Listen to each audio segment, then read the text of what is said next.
Olá, muito bom dia a todos. Começa agora a rodada de entrevistas com os candidatos ao governo de Mato Grosso do Sul, cumprindo com o compromisso da Rede Mato Grossense de Comunicação, que faz este ano a maior cobertura de eleições da história da rede, com conteúdo multiplataforma e sempre ao lado dos eleitores neste processo tão importante da democracia. O primeiro entrevistado da série é o candidato Adonis Marcos, do PSOL, sequência que já foi inclusive definida em sorteio com a presença de representantes de todos os partidos. O tempo será de 25 minutos. E me permita fazer já uma breve apresentação do senhor. O senhor se coloca como candidato da Federação Rede PSOL, é formado em Direito, já foi candidato a deputado estadual, candidato à Câmara dos Vereadores também, candidato a vereador. O senhor nunca ocupou um cargo público, né? Quando disputou a eleição para vereador, o senhor teve pouco mais de 430 votos, ficou na posição 195. Candidato, é um salto muito grande agora se candidatar ao governo do estado. Na última pesquisa, IPEC TV Moreno, o senhor teve 1% dos votos válidos. O senhor acha que a população o conhece o bastante para o eleger governador de Mato Grosso do Sul? Seu tempo passa a contar a partir de agora. Muito bom dia. Muito obrigado pela pergunta. Ainda não conhece, vai passar a conhecer. Eu acredito que a partir de agora eu já quero fazer o primeiro pedido. Acompanhe nossas redes sociais, é Adonis Marcos Oficial, Insta, Facebook e Instagram. Acredito que a partir de hoje vou passar a ser conhecido e demonstrar que as nossas propostas são sérias e verdadeiras. Vamos começar já a falar do plano de campanha do senhor. E o nosso primeiro tema é saúde, porque esta é, sem dúvida, uma das grandes prioridades da população aqui em Mato Grosso do Sul. O senhor apresentou um plano de campanha e nesse plano ele tem lá as ideologias defendidas pelo seu partido, mas não tem muito que pode ser feito especificamente para o nosso estado, que tem uma condição diferente de outros estados também. Então, qual é a proposta do senhor para Mato Grosso do Sul para a saúde? Nós vamos ouvir as pessoas, ouvir as regiões, ouvir as prefeituras, dialogar com o nosso povo. Nós entendemos que algumas coisas precisam ser feitas de urgente. A partir de janeiro de 23, Adonis governador, nós vamos chamar toda a equipe de saúde do estado para discutir uma forma de resolver as questões das cirurgias eletivas que estão paradas. As cirurgias, a vacinação da nossa gente, e aí vamos dialogar com a classe médica, com os enfermeiros, vamos dialogar com todas as pessoas do nosso estado, aonde realmente estão as prioridades. Só construir prédio não resolve o problema da saúde. Nós vamos discutir com a população, discutir com a classe médica, para resolver os problemas da saúde do nosso estado, contratando mais gente, fazendo parcerias, inclusive, com universidades aí de outros estados, para que a gente consiga trazer para cá mais mão de obra, implementar e dar uma melhoria para esse setor que precisa muito. O senhor falou muito de cirurgias letivas. Essa é a única prioridade do senhor? Por exemplo, 2 bilhões de reais foram destinados para a saúde pelo orçamento. E o senhor propõe aí uma concepção nova de saúde pública. O que tem de novidade nisso que ainda não foi feito também pelos outros gestores? Humanidade. A nossa visão vai ser uma visão humana, não uma visão apenas de números e de prédios. Nós entendemos que precisamos equipar melhor os nossos hospitais regionais, construir hospitais em outros locais, mas nós precisamos de humanidade. Hoje as pessoas ficam mais doentes quando procuram um setor de saúde que chega lá e é mal atendido. Nós queremos dialogar com esse profissional que está lá dentro para receber e recepcionar esse paciente de uma forma mais humana, porque a grande realidade é que todos nós somos os pagadores de impostos e somos os donos do SUS. O Sistema Único de Saúde é para nós, para a população. E quando eu falo nós, eu estou falando de mim, porque eu tenho SUS, eu uso o SUS, meus filhos são atendidos pelo SUS e estudam em escola pública. Agora, a realidade daqui é que muitos do interior vêm para usar o serviço de prevenção ou até de urgência e emergência na capital. Como é que você resolveria isso? Isso é desumano, nós colocarmos uma pessoa do interior do estado dentro de uma ambulância para trazer para Campo Grande, porque só aqui que pode dar esse atendimento. Nós vamos equipar as regionais que já têm hospitais, vamos construir aonde for necessário construir. Mas nós queremos humanizar esses sistemas e queremos diminuir esse tempo de atendimento. Uma das coisas que nós pretendemos fazer é equipar com UTIs o interior para que esse cidadão não precise sair lá do interior do estado e vir para Campo Grande ou para Dourados ou qualquer outra região para ser atendido. Candidato, a promessa do senhor é equipar, portanto, esses locais e isso demanda tempo. O senhor também já disse que é contra a reeleição, então se eleito for, o senhor tem apenas 4 anos para resolver esta situação que está como promessa por aqui. Isso demanda tempo e também dinheiro. São 2 bilhões destinados à saúde neste orçamento. O senhor acha que isso é o suficiente para o senhor mudar essa realidade em 4 anos? Se houver vontade política e de fato houver um empenho da nossa equipe, acredito que é possível fazer sim. Nós não vamos resolver todos os problemas de Mato Grosso do Sul em 4 anos, mas nós vamos deixar uma semente plantada que será colhida no futuro e até mesmo vai ser demonstrado isso na nossa forma de administrar e de gerir o Estado. Eu gostaria de falar um pouquinho sobre segurança pública, um outro tema muito importante que a população ali quer ouvir. O MS1, candidato, trata muito de ações comunitárias, de situações Sim. comunitárias, e a violência contra a mulher é recorrente por aqui. Verdade. Nós temos os dados aqui, a Sejusp apontou 880 casos de estupro em Mato Grosso do Sul nesse primeiro semestre do ano, basicamente. Feminicídio, nós já temos 30 vítimas aqui no estado. A última candidata, o senhor pôde ver com a gente agora nos blocos anteriores, a última vítima foi uma adolescente de 13 anos que foi encontrada morta dentro de uma aldeia no sul do estado. Nós também temos dados do Tribunal de Justiça que mostram que 85% dos casos de feminicídio ou tentativa de feminicídio acontecem dentro de casa.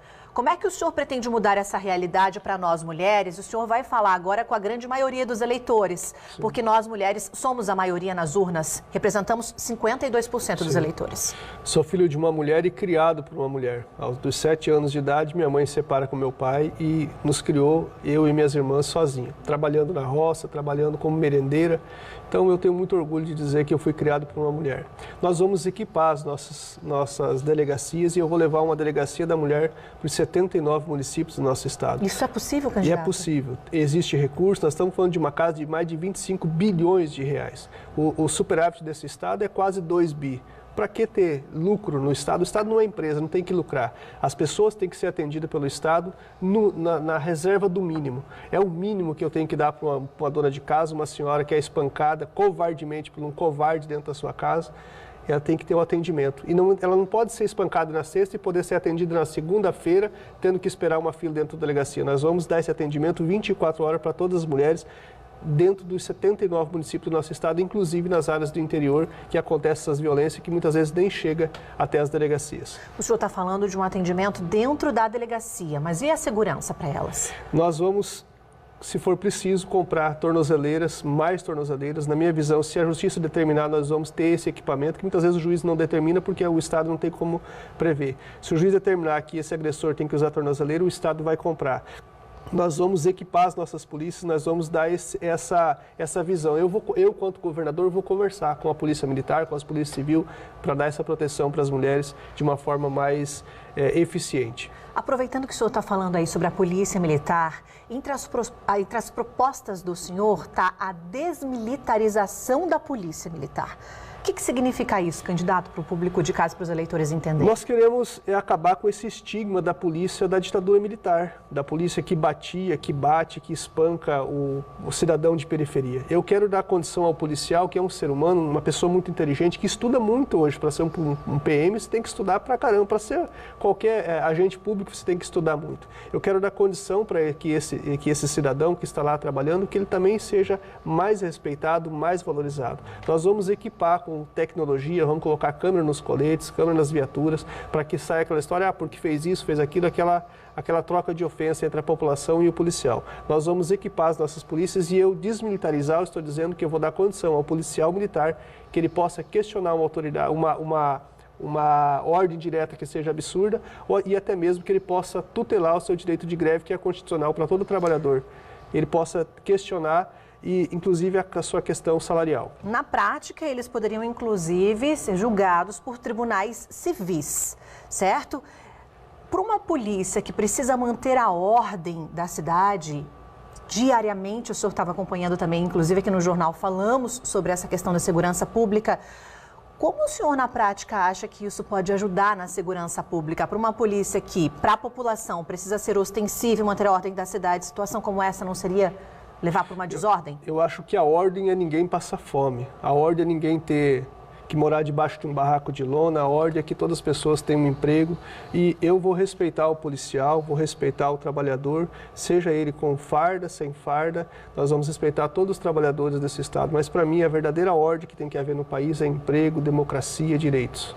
Como é que que o senhor prevê intensificar as ações no campo, que esta também é uma de suas propostas? Reforma agrária, nós temos que investir nos assentamentos que já existem, qualificar esses assentados para que eles possam produzir mais e ganhar mais com essa produção também e criar novos assentamentos. O Estado precisa voltar a fazer assentamento que está parado há mais de 10 anos. Inclusive eu estive ontem em Bonito, em Niuaque, em acampamentos da Reforma Agrária, as pessoas estão 7, 10 anos acampadas esperando uma terra. Bom, e falando exclusivamente da segurança pública dentro do campo. Nós vamos equipar as patrulhas rurais, nós vamos equipar essas comunidades, essas forças de segurança para que eles possam atender mais. E como eu disse, tem muitos crimes que acontecem no campo, principalmente agressões contra as mulheres, que não chega a esse boletim de ocorrência. Se não der para criar um boletim de ocorrência da Delegacia da Polícia Civil, então que larva-se um termo de circunstanciado de ocorrência que a Polícia Militar pode fazer isso. Também é uma forma de iniciar uma ação penal. Candidato, vamos falar sobre o conflito agrário agora. No seu plano de governo, o senhor promete lutar pela demarcação das terras indígenas. Essa não é uma atribuição do Estado. Como é que o senhor pretende resolver essa situação? Eu ouço isso a vida toda. Não é uma atribuição do Estado. O governador é quem na ordem do dia? Ele tem, como gestor estadual, tem que pacificar o seu Estado. A União está lá com o presidente da República, fazer as demarcações de terra indígena, mas se o gestor do Estado quiser que a coisa aconteça, acontece. Eu, quanto gestor do Estado, vou querer sim que seja pacificado o nosso Estado e nós vamos intervir para que haja as demarcações, para que acabe o conflito entre produtor e indígena. O senhor promete governar para os dois lados, para todos, dois lados.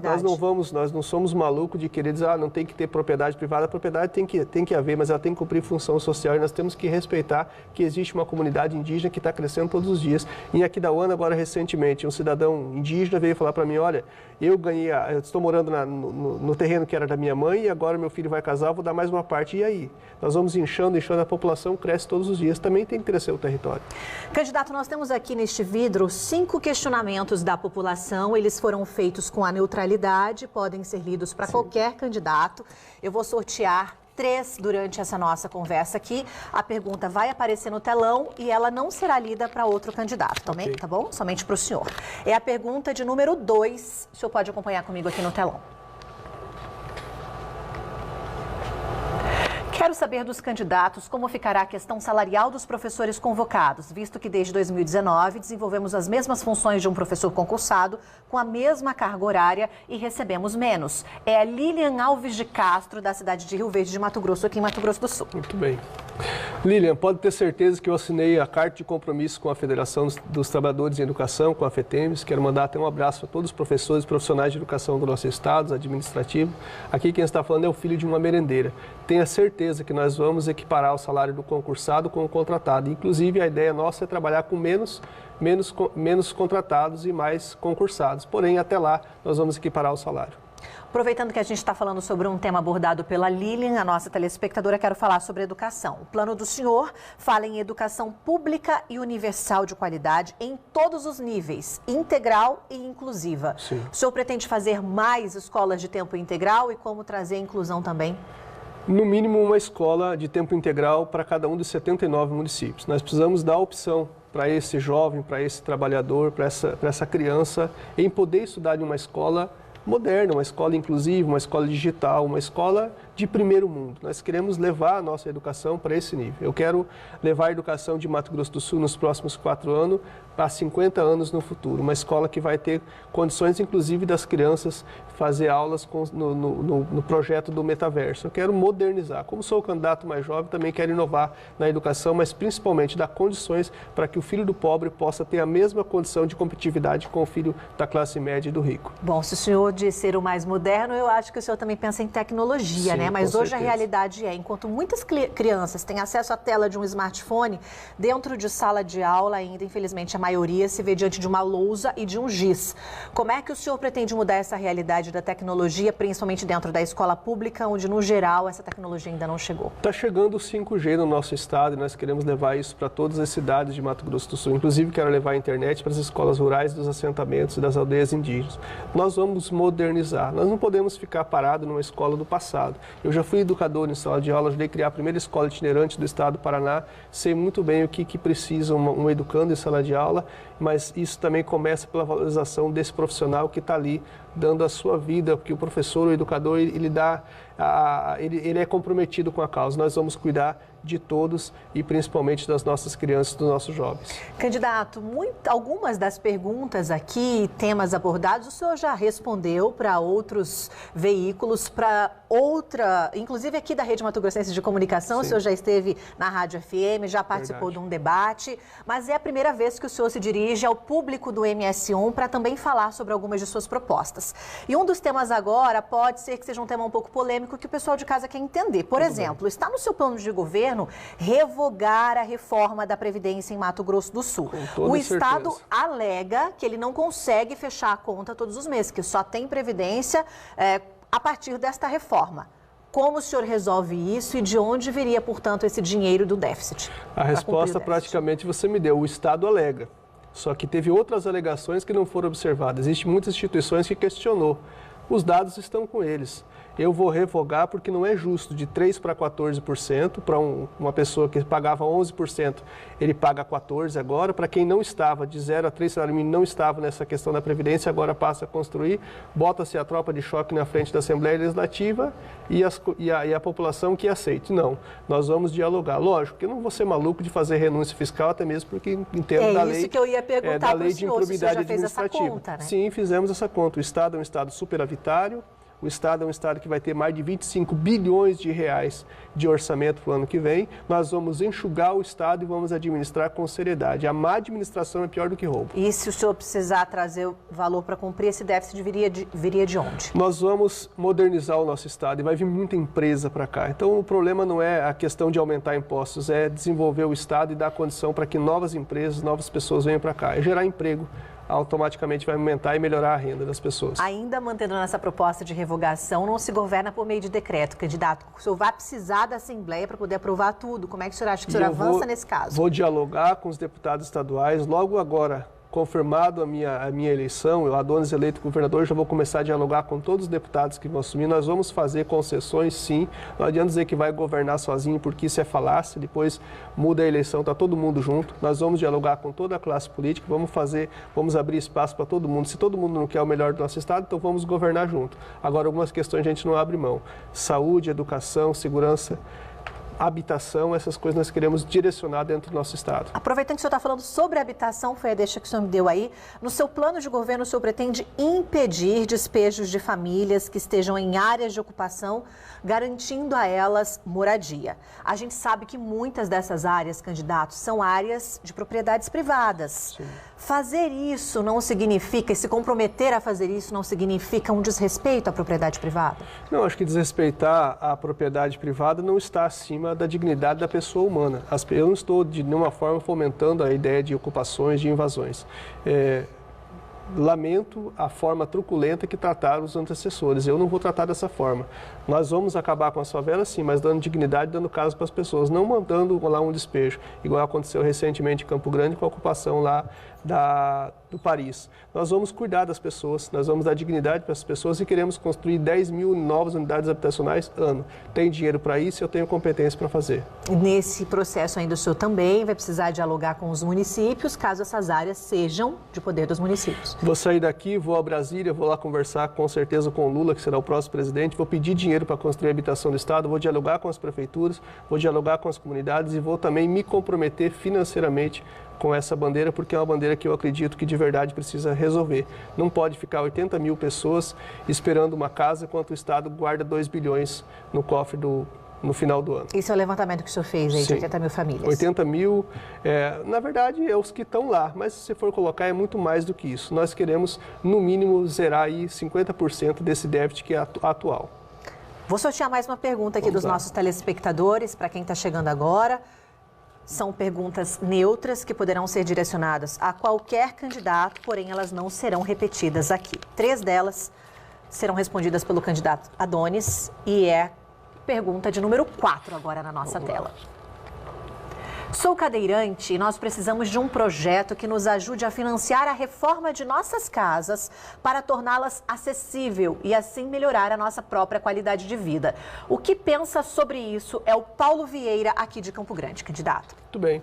Eu acredito que a questão dessa inclusão, nós temos que levar não só para as casas, mas para a escola também.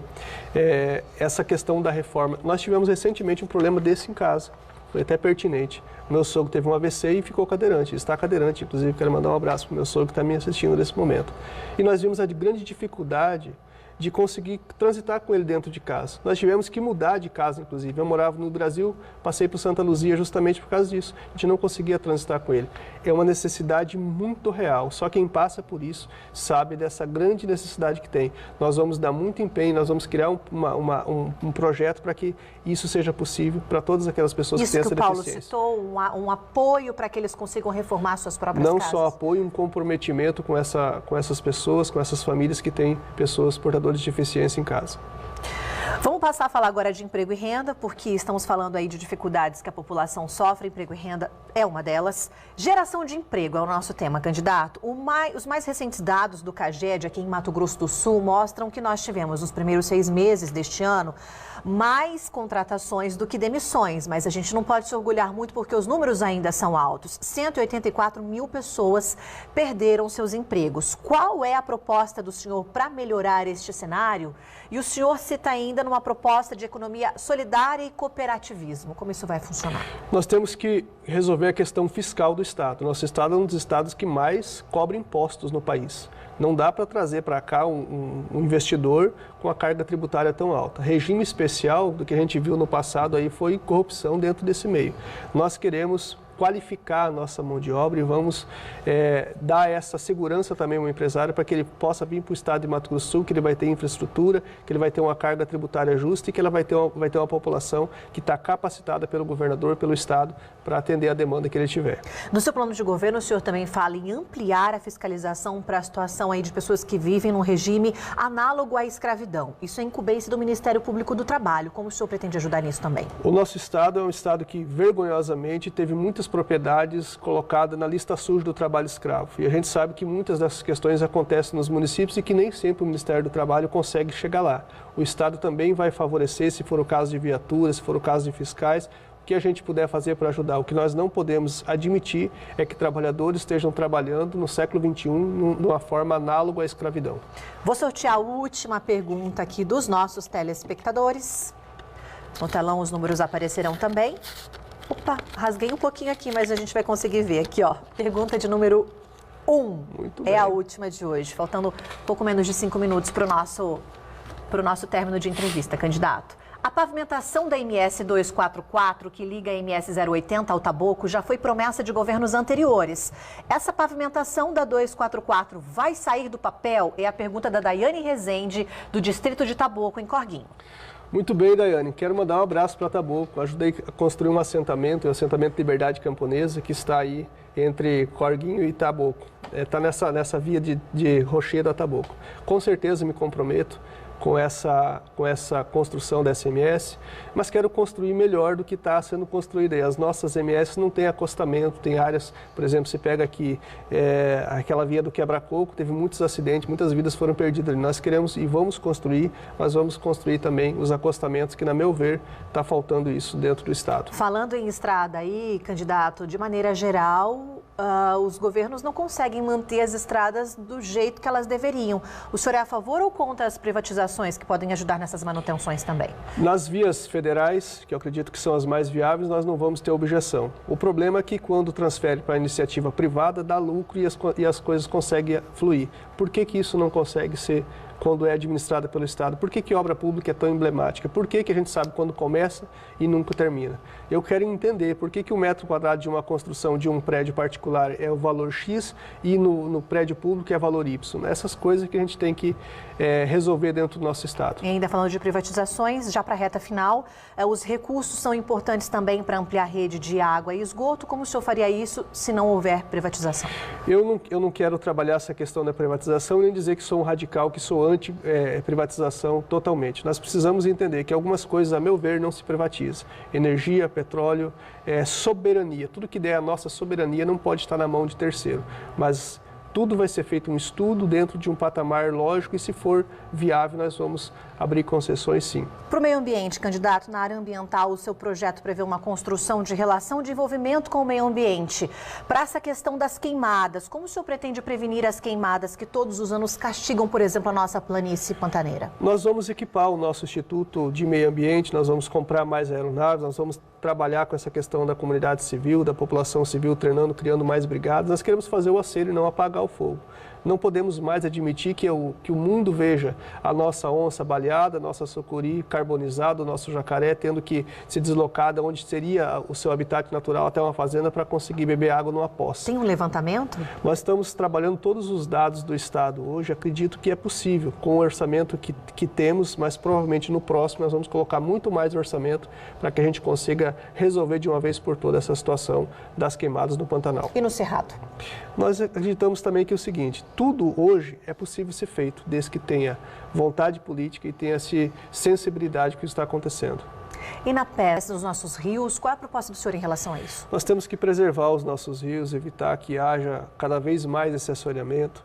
A nossa pesca também tem um potencial turístico muito grande, tem algumas cidades que praticamente vivem disso. Nós vamos cuidar dessas questões com carinho, vamos dialogar com as comunidades, vamos dialogar com os ribeirinhos, vamos dialogar com as prefeituras, onde isso tem mais pujança. O senhor tem mais 30 segundos. Quero agradecer a oportunidade. 30 segundos para os 25. Para os 25. Então, dizer que nós vamos cuidar do nosso meio ambiente, a nossa casa comum, o Criador nos concedeu viver aqui em harmonia e nós destruímos a nossa natureza e nós queremos cuidar disso. Tenho certeza que eu farei isso, sem dúvida. Muito bem. A gente está aqui muito perto do encerramento dos primeiros 25 minutos, mas como é de praxe também, o senhor tem agora 1 minuto para suas considerações finais, para falar com o telespectador do MS1 para todo o Estado. Quero agradecer a oportunidade, a você, a todos que nos deram essa oportunidade. Eu sou o candidato mais jovem, mas não sou o menos favorito nessa situação. Dizer a você que só não ganha a eleição quem não tem coragem. E nós temos coragem de disputar, inclusive disputar o governo do Estado e a presidência do Brasil no próximo momento. Quero ser o melhor governador que esse Estado já teve. Eu vou governar com humanidade, vou governar com seriedade. Nós não teremos, vocês não terão surpresa com o nosso mandato. Acredite que é possível fazer melhor. Você não precisa votar nos mesmos de sempre. Acompanhe minhas redes sociais, é Adonis Marcos Oficial. Acompanhe os nossos debates, porque é importante para você tomar sua decisão com segurança. Eu sou Adonis, o meu número é 50, eu quero pedir o voto também para os nossos candidatos e candidatas. Vote 50, vote 18, vote 50 deputado estadual, deputada federal. Eu sou Adonis, 50 governador. Últimos 8 segundos. Obrigado. E eu agradeço a sua participação também, candidato, Obrigado, aqui no MS1. Muito obrigada, um bom trabalho para o senhor, uma boa semana.